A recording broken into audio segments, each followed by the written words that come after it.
गोरखपुर के कोतवाल साहब फरार हो गए हैं, उप निरीक्षक भी फरार हैं, चौकी इंचार्ज भी गायब। 302 का मुकदमा दर्ज हो गया है, अन्य पुलिसकर्मी भी फरार हो गए हैं। यूं देखा जाए कि पूरा थाना में स्यापा छाया हुआ है, कहीं किसी का आता पता नहीं है। मामला हत्या का है। अब कोतवाल पर हत्या का मुकदमा कैसे दर्ज हो गया, अन्य उप निरीक्षक और चौकी इंचार्ज भी हत्या के आरोपी हो गए, पुलिसकर्मी हो गए, ऐसा क्या मामला है कि पूरा थाना गायब हो गया है? जी हाँ, हम आपको ले चलते हैं उत्तर प्रदेश के गोरखपुर जनपद अंतर्गत गोला थाना में। गांव है बाढ़ा बुजुर्ग। वहां के एक व्यक्ति पर आरोप लगा था छेड़खानी का। 112 पर फोन होता है, पुलिस जाती है और फिर थाने को सूचित करती है। थाने के लोग या फिर 112 के लोग उस व्यक्ति को पकड़ते हैं और लेकर के आते हैं थाने पर।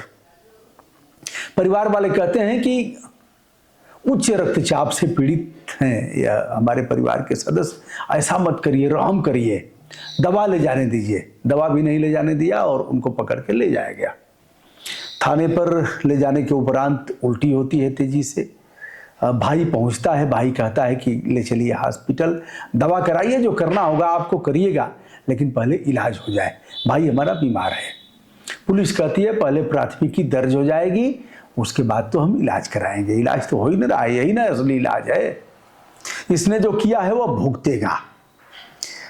नाम है इनका विनय कुमार पांडे और इनके भाई हैं चंद्र प्रकाश कृष्ण कुमार, या राजीव गांधी इंटर कॉलेज के प्रबंधक हैं और विनय वहां स्कूल की गाड़ी चलाते हैं, ऐसा बताया गया। अब भाई लोग अनुरोध करते हैं लेकिन पुलिस सुनती नहीं है। अंत में अपराध दर्ज करने के उपरांत जब पुलिस ले जाती है, पहुंचते हैं सामुदायिक स्वास्थ्य केंद्र पर, तो चिकित्सकों ने कहा कि यह तो मृत हो गए हैं, हम कौन सा इलाज करेंगे। यानी चिकित्सकों का यह कहना है कि जब हमारे यहाँ यह लाए गए तो यह उस समय इनकी जीवन लीला समाप्त हो गई थी। अब 112 से लेकर के और संबंधित थाने के गोला थाने के पुलिसकर्मी, तो इनके ऊपर फिर लाश को लेकर के चक्का जाम होता है। पूरी रात चक्का जाम हुआ। रात को, यह कल की घटना है, भोर में लगभग 4 बजे के करीब अधिकारियों ने सिफारिश करके मान मनोबल करके चक्का जाम समाप्त कराया और फिर उसका अंत परीक्षण कराया गया, यानी पोस्टमार्टम की मौत कैसे हुई है। यह मामला गोरखपुर का है और इस मामले में यह थाना प्रभारी यानी एसएचओ सहित अन्य 15 लोगों पर 302, 147 और 504 के तहत अपराध पंजीकृत किया गया है।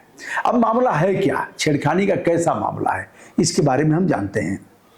आरोपी पर, मृतक पर आरोप है कि स्कूल में उसने किसी छात्रा से, जिसकी 7-8 साल उम्र बताई जाती है, जो भी उम्र हो, कम उम्र की छात्रा थी, उससे कहा कि वह चाबी गिर गई है, ले आओ। वह चाबी जैसे ले आती है वैसे ही यह व्यक्ति उसको पकड़ लेता है और पकड़ने के बाद अश्लील तरीके से हरकत करता है, बैड टच करता है।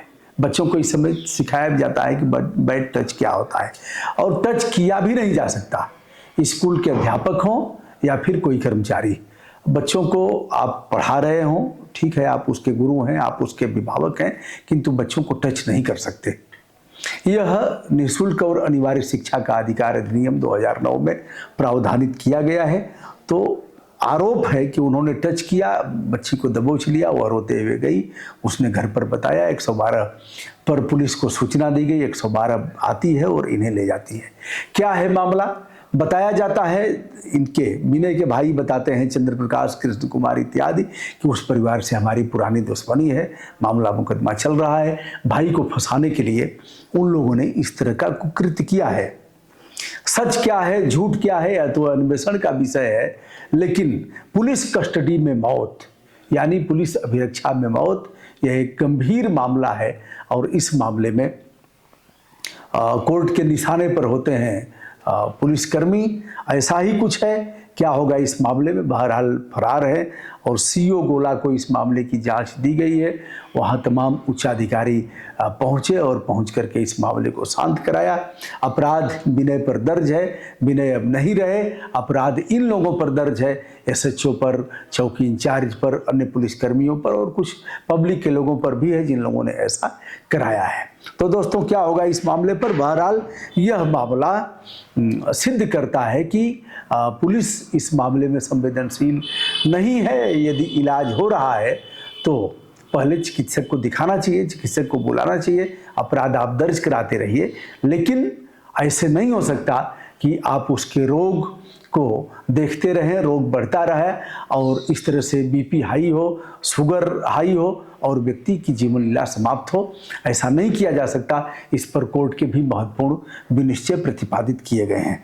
दोस्तों, गोरखपुर की घटना के साथ आज मैं हूं ब्रजभूषण दुबे। आदरपूर्वक हमारा प्रणाम स्वीकार करें।